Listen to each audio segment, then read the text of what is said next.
Hey butterflies, welcome back to Evolving Butterfly Goddess with me, Moe Nicole. Here we are all about evolving out loud in our life, our money, and our purpose through the energy of our ancestors.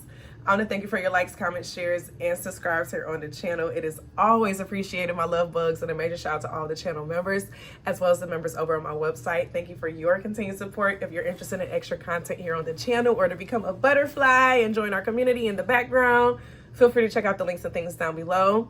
So we are getting into those of you all who have been seeing five, okay? I had to take a break from doing the zodiac readings to do some angel number videos because I did a poll in the back to the members asking them which one they wanted me to make a priority between angel numbers and the zodiac signs, and it was a dang on tie.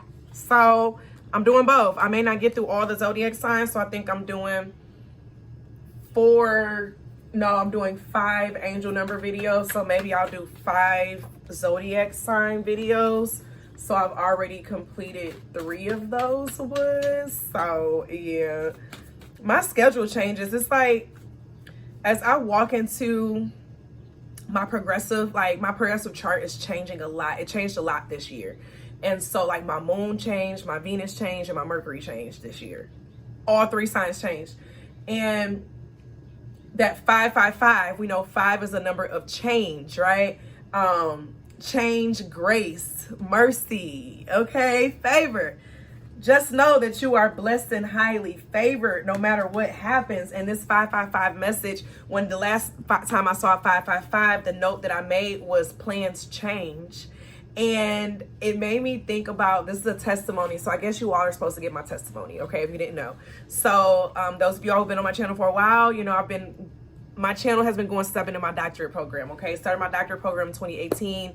My channel started in 2018, and it's been progressing with me. And so at the dissertation phase, going through that process, you know, I had to quit my job in order to go full-time into school and to get that, because it was a lot doing a dissertation and business and all of that. And I wanted to get into what was more peaceful for me, right? I had to change it. And so Spirit had told me to quit back in January, but I was thinking about the kids, and I'm like, they're not going to have a math teacher, and there's like your grades and what they're going to think of me. And so I stayed longer. And because of me staying longer, I missed the deadline for a very important application process. And it was like I had to change my plans. My graduation dreams of the summer was no longer available at that moment because I didn't have enough time to finish it, no matter how much I didn't make it, okay?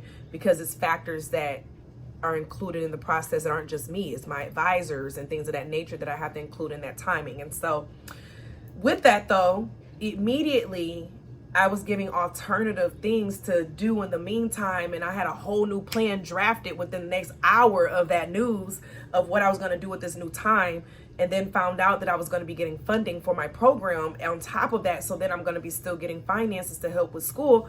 And it's like the universe, God came through and was like, plans change. But know that a plan is not going to change without, like, a redirection is not going to happen 3:33 on the time without something else magical happening. And we have to allow room for miracles is what I'm hearing with this 555. Like, allow room for, if a change had to happen in your life, you need to allow room for a miracle. In a way, it felt like a miracle for me to get summer funds to take classes to work on my dissertation this summer. I've never had summer funds available my entire time being in my program. They've never been available, but all of a sudden my last year they're available. Funding available, stipend available.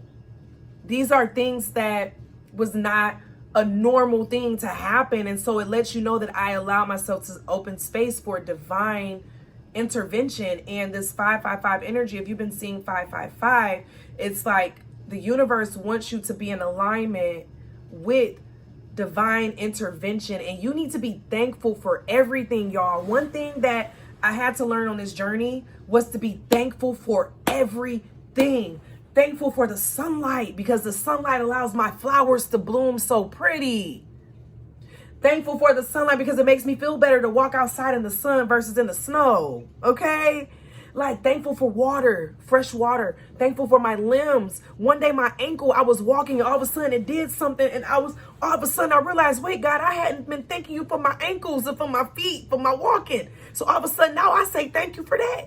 It's like we got to be thankful for everything we're thankful for. It allows space for us to receive more because it shows that we're thankful for what we already got. So before we can get these changes or new things in, what type of steward are we with what we have?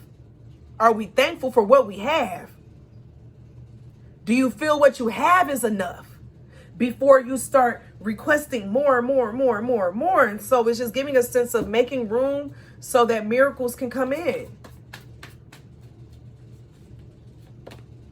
Tennis, baby, you are going to be taking care of whatever changes have had to happen for your home. You are going to be taken care of. And it's a mental thing, y'all. Our energy is what we attract. We need to set ourselves up to be able to attract those things that are in alignment with that purpose. Most times, sometimes, and I didn't realize it until I had to leave the environment that was stressing me out. I had to leave the environment that was causing me to turn toxic. I had to leave it to eventually get back to the core of who I was, because I was becoming something that wasn't me. So the universe had to change my environment for the magic and the divine intervention to come through. And what you need to know is that when those changes happen and you make those changes and get out of situations, some things that don't belong in your energy gonna still try to come through, baby. But you got to show that you have learned, that you got a new type now, a new interest, a new mindset. When those doubts come in, when these problems come in, when these bills come in. We got to look at our mindset.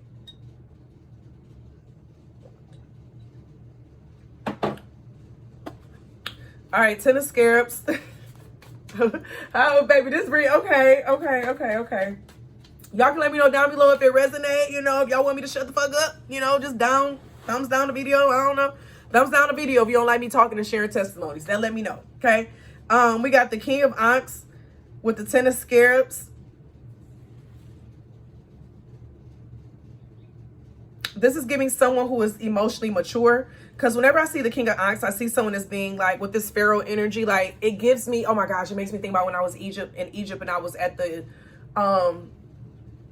new museum, the Egyptian museum, and they had all the mummies, all the old mummies of the old kings and queens and things of that nature.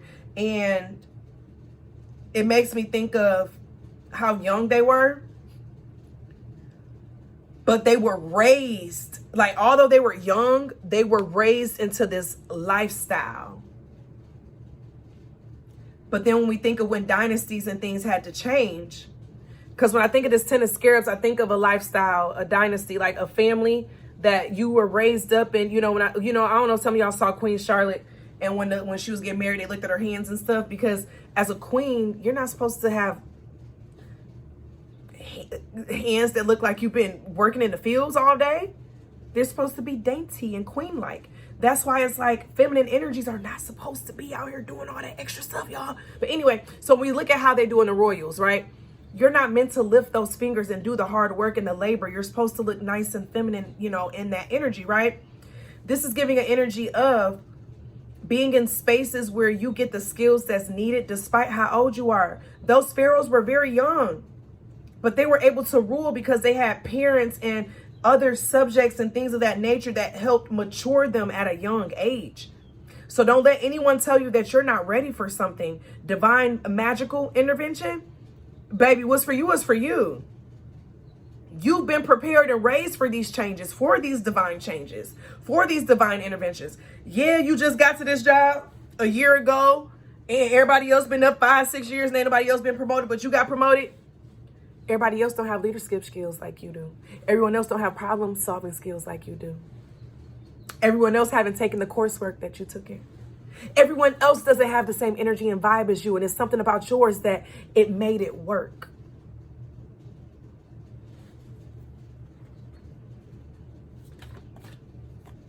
Seven of Scepters. Yeah, you're coming into a space where Spirit really wants you to ward off any energies that try to come in as a way to disrupt you or your peace and these changes that you have coming into your life. Because with these changes that are coming in and you being prepared and making way for divine intervention, everyone won't be happy about that. But you're going to have to be strong to know how to ward it off. You know, think of how strong, you know, when you're looking at the Elizabeth and how young she was when she ruled, and how can you be 15 years old making decisions that literally claim like the lives and the nations? And, you know, when you're raised up to be mature and to understand that, it's a no-brainer. We understand that your youth is when you have the most gusto and energy, right? We don't be utilizing our youthful energy enough. But that's for another video. Actually, I think it's for the next one that I'm about to do. The 444. I feel that. Foundation. Yep. That's exactly why I needed, because 444 kept coming up. And I'm like, Spirit, why do you keep telling me 444? Why do you keep telling me 444? That's why. I'm about to do 444. I appreciate you all for being here. And as always be real, always be true. Don't be afraid to do what you want to do. Period. I love y'all and I thank you for being here, okay? Bye.